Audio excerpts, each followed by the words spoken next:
Can you take us a little bit through how long or over how many months, years you went through treatments, biologics, and then also how you navigated that part of your disease mentally and physically before you got to the point of surgery?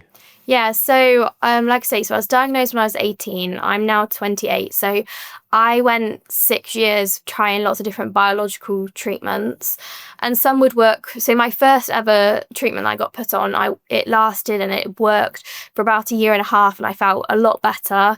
My symptoms improved, but then my body just seemed to get tolerant to that, and it found a way for my Crohn's to come back out. And then kind of after that was probably when I didn't really keep much of a tolerance to the medication that I was on. So I'd go on steroids quite often to try and help it, which we all know that unfortunately steroids then have the opposite effect. Massive balloon face, always feeling hungry, all that horrible side effects that steroids have.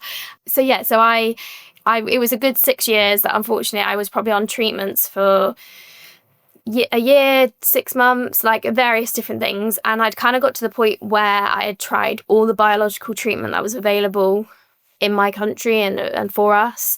So the only option was going to be to have a temporary stoma just to give my bowels that relief. 2020 was when that was booked in to have that. And I just got progressively worse before the actual surgery, that I had to go in and have it sooner because my bowels just got so bad that I couldn't leave the house. I was just unable to not be with the toilet really and stuff. So yes, I had my temporary stoma, which was quite a lot, and then that's then kind of resulted in, unfortunately, my Crohn's still coming back really with a force when I had my temporary stoma. So I felt much better with a temporary stoma, and I thought it was an adjustment, of course, but I felt better.